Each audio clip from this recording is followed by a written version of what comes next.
J'espère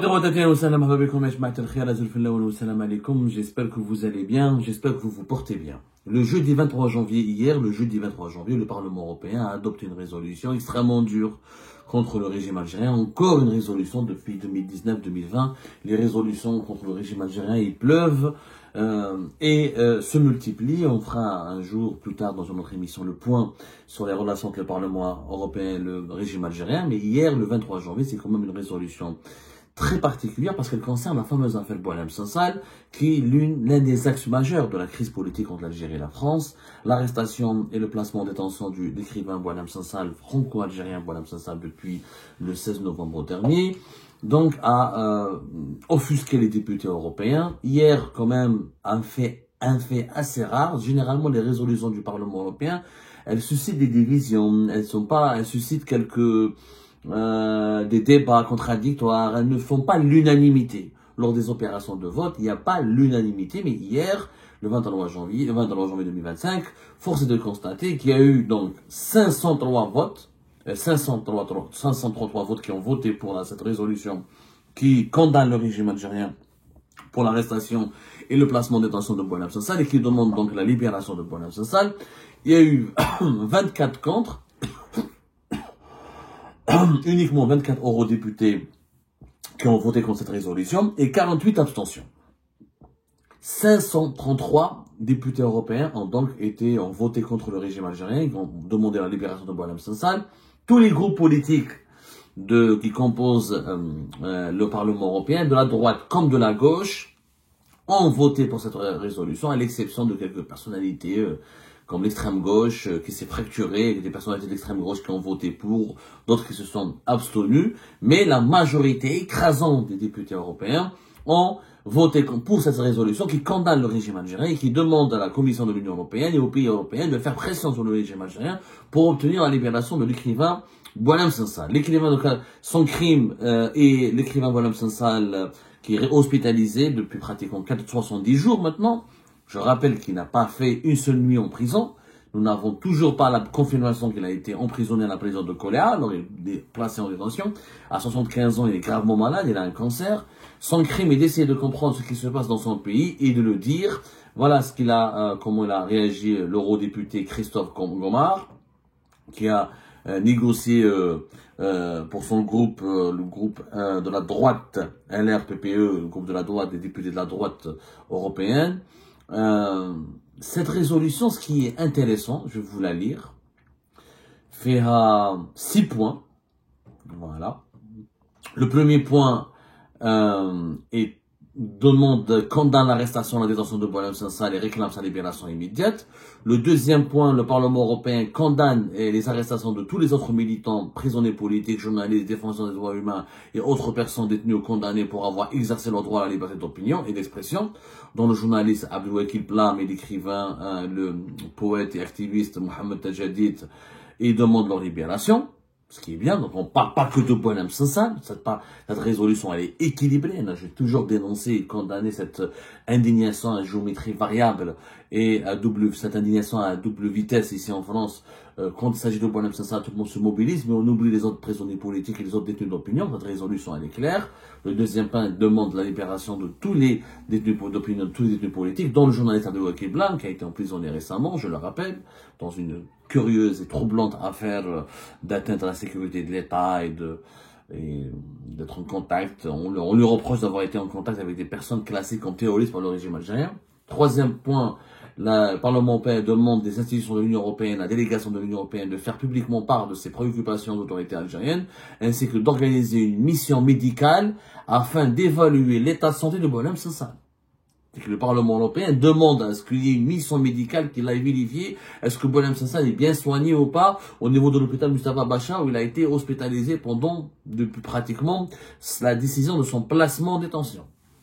Il a été demandé aussi aux autorités algériennes par le Parlement européen de revoir toutes les politiques répressives qui restreignent les libertés, notamment l'article 87 bis, 95 bis, 196 bis du Code pénal algérien, ainsi que l'indépendance du pouvoir judiciaire afin de protéger la liberté de la presse consacrée dans l'article 54 de la Constitution algérienne. Le Parlement européen rappelle aussi que le garantissement des priorités du partenariat l'Union européenne-Algérie, l'importance que revêt l'état de droit afin de renforcer la liberté d'expression, souligne que les renouvellements de cet accord doivent se fonder sur la réalisation de progrès constants et substantiels dans les domaines de précité, c'est-à-dire que les parlements européens demandent à ce que les futurs accords qui lient l'Algérie à l'Union européenne ne soient pas signés, c'est l'état de droit en Algérie n'est pas garanti. Mais là, la partie la plus inquiétante et la plus intéressante, c'est que les parlementaires européens ont demandé que les futurs versements des fonds de l'Union européenne devraient tenir compte des progrès accomplis en matière d'état de droit. Et là, avant d'énumérer ces points, attendez, pour justifier pourquoi le Parlement européen a adopté cette résolution, parce que, bien sûr, les Algériens vont nous dire, les dirigeants algériens vont nous dire c'est de l'ingérence, c'est une affaire algéro-algérienne, c'est un écrivain d'abord algérien, c'est un crime, il a commis un crime, il doit être jugé, il a humilié, il a rabaissé l'Algérie, etc., etc. Les arguments des autorités algériennes sont recevables. Sauf que les arguments utilisés par le Parlement européen, il a 4 arguments. Il a utilisé 4 arguments pour justifier l'adoption de cette résolution. Premier argument, c'est que c'est une violation, c'est une violation des droits de l'homme et que les droits de l'homme font partie de l'accord d'association entre l'Algérie et l'Union européenne. Deuxième argument, l'Algérie, elle est partie prendre à signer la Déclaration universelle des droits de l'homme et elle s'est engagée à promouvoir et respecter la liberté d'expression. Et elle a reconnu, dans son partenariat avec l'Union européenne, elle a reconnu comme les droits de l'homme et la liberté d'expression comme les axes majeurs qu'elle doit s'est engagée à les promouvoir. Quatrième point le plus intéressant, entre 2021 et 2024, l'Union européenne a versé 213 millions d'euros à l'Algérie dans le cadre du programme indicatif pluriannuel. 213 millions d'euros. Alors, le programme indicatif pluriannuel, c'est un programme de coopération que l'Union européenne finance avec ces pays, avec lesquels les pays voisins, notamment les pays de l'Afrique du Nord, les pays du Maghreb et les pays du bassin méditerranéen. C'est un programme de coopération dans lequel l'Union européenne s'engage à développer, à soutenir des actions de développement dans des pays qui ont une relation avec l'Union européenne et qui ont des partenariats avec l'Union européenne. C'est les programmes, vous pouvez le lire, hein, sur le programme de l'Union européenne, les pays africains, les pays arabes, plusieurs pays qui ont des rapports importants, des rapports intéressants avec les pays de l'Union européenne. Et l'Algérie est un pays stratégique pour l'Union européenne, c'est le plus grand pays du continent africain, c'est le plus grand pays du bassin méditerranéen, on est au cœur du Méditerranée, au cœur du Maghreb, donc l'Algérie bénéficie de ce programme annuel, pluriannuel qui va de 2021 jusqu'à 2027. C'est ça. C'est un programme qui va de 2021 jusqu'à 2027 et l'Union européenne a débloqué un montant de 1,5 milliard d'euros pour financer les actions de ce programme. Sur les 1,5 milliard d'euros, l'Algérie elle a pris quand même, c'est pas rien, 213 millions d'euros de 2021 à 2024 en 3 ans. C'est quand même beaucoup d'argent. Ça, le régime algérien ne l'a pas dit. Magalounège, les dirigeants algériens, d'un côté, ils diabolisent l'Europe, ils diabolisent les ingérences étrangères, ils diabolisent les puissances occidentales, ils diabolisent les politiciens et les politiques occidentaux qui donnent des leçons de morale au régime algérien qui dénonce ses dérives autoritaires ou là ses engagements politiques contre dans certains dossiers diplomatiques. D'un autre côté, ils prennent 213 millions d'euros. Parce que vous n'aimez pas l'Europe. Pour vous considérer que l'Europe, elle roule pour Israël. Et que l'Europe est favorable au Maroc, aux adversaires de l'Algérie. Que l'Europe, elle est dominée par l'extrême droite, notamment les extrêmes droites en France. Sachant que l'extrême droite en Italie n'a pas de problème particulièrement avec l'Algérie, puisque le régime algérien entretient de bonnes relations avec Giorgia Meloni, qui est issu de l'extrême droite italienne. Mais comme l'Europe, elle est diabolisée régulièrement, et qu'elle est considérée comme un adversaire politique pas fiable. En tout cas, les relations sont toujours, à chaque fois que le Parlement européen était intelligent pour anticiper les réponses d'ingérence. Ok, bon, on fait pas de l'ingérence, mais on vous donne de l'argent. À partir du moment où l'Algérie touche l'argent de l'Union européenne, les parlementaires européens ont le droit de demander à ce que l'Algérie respecte certains principes et certains engagements en échange de bénéficier de cet argent. Ça, c'est plus de l'ingérence. Je suis désolé, les parlementaires européens, là, c'est plus de l'ingérence. Si tu veux que les parlementaires européens ne parlent pas de ton pays, il fallait pas toucher l'argent de l'Union européenne. Pourquoi vous prenez 213 millions d'euros? D'ailleurs, j'aimerais bien avoir les réactions des autorités algériennes, parce que la PS, elle a réagi lorsque l'extrême droite a parlé de l'aide au développement en Algérie, mais elle a réagi aussi quand elle a parlé que la France a parlé de la dette médicale des hôpitaux français vis-à-vis de l'Algérie. Mais là, j'aimerais bien que la PS ou les autorités algériennes nous réagissent et nous expliquent pourquoi ils ont pris 213 millions d'euros. Et que là, on est un pays riche, on a du pétrole et du gaz, beaucoup trop oublié l'Algérie est une puissance régionale ou doulat, troisième pays riche du continent africain. Alors, pourquoi on prend l'argent de l'Union européenne? Expliquez-nous pourquoi on prend l'argent de l'Union européenne. Et à partir du moment où vous avez pris l'argent de l'Union européenne, le Parlement européen a totalement le droit de demander des explications. Il a un programme, la Commission européenne elle a lancé ce programme qui soutient plusieurs actions de développement, notamment au profit des sociétés civiles, etc. Le montant est de 1,5 milliard d'euros. L'Algérie elle a bénéficié donc de 213 millions d'euros. C'est quand même plus de 10% du montant de ce budget.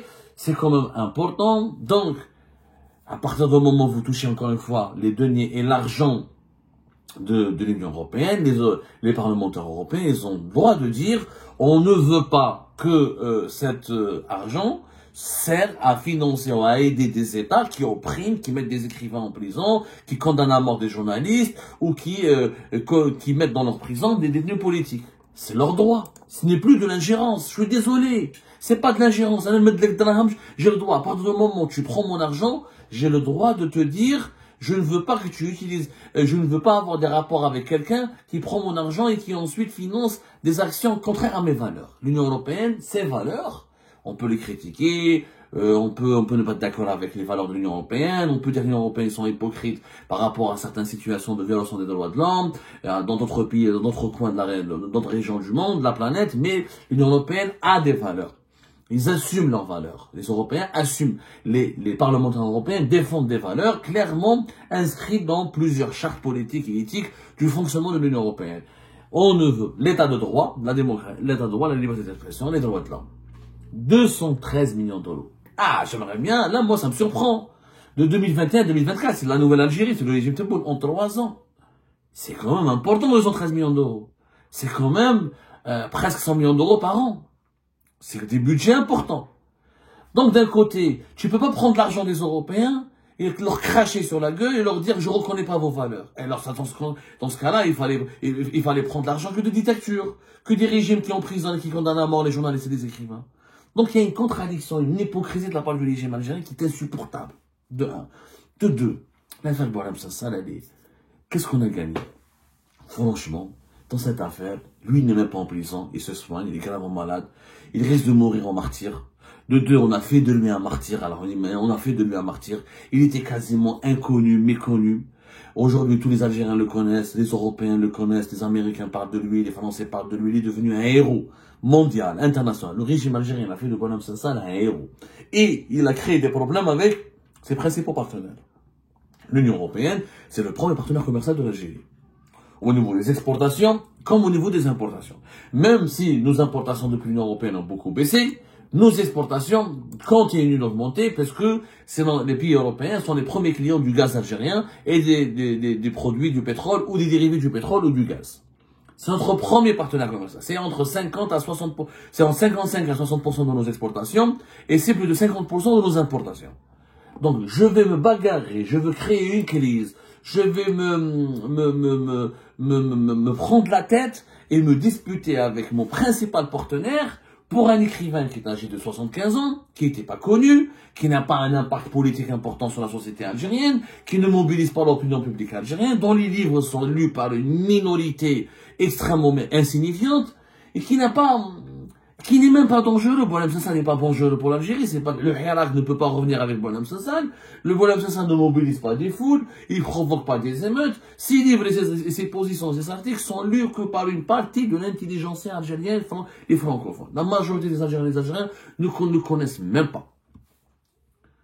On a créé une crise politique internationale avec nos partenaires les plus importants qui sont la France et l'Union européenne encore une fois, avec tout le respect que j'ai pour Boualem Sansal, c'est pas une figure influente en Algérie. Il n'a zéro influence. C'est du suicide diplomatique et politique. Hein, nous avons fédéré contre nous, l'Algérie, le régime algérien a réussi l'immense exploit de fédérer contre lui la majorité écrasante des députés européens. 533 votes contre lui. Pour un écrivain, encore une fois, qui n'est même pas dangereux contre lui. Allô, un écrivain qui est suivi, où il a voulu faire une campagne présidentielle, où il a mobilisé 10 millions de personnes dans les rues, où il a fait sortir des centaines de milliers, où il a provoqué des grèves générales. Il n'a aucun impact. Zéro impact sur la situation politique du pays. C'est un suicide.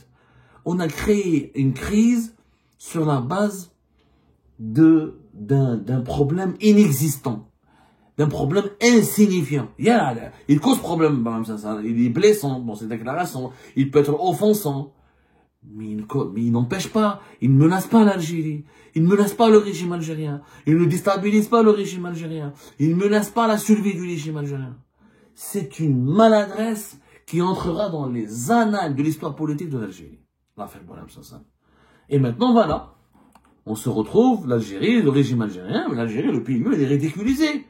Ridiculisé, on prend 213 millions d'euros à l'Europe, et après quand l'Europe nous demande de respecter certains principes, certains engagements, et comme il est franco-algérien, donc il est aussi européen, algérien-européen à la fois, et ben le régime algérien va créer l'ingérence, il va dire c'est le lobby israélien, et le lobby marocain, et le lobby... Et pourquoi tu prends l'argent de l'Europe?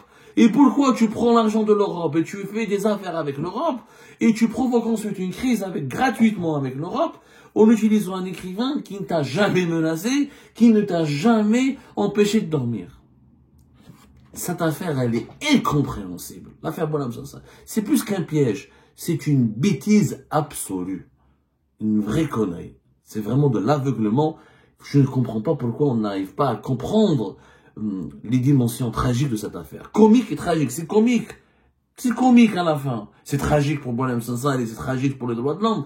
Mais c'est comique sur le plan politique. On s'est suicidé, le régime algérien s'est tiré une balle dans les pieds. Là, il est en train de fédérer contre lui tout le monde. Tous ses partenaires les plus importants.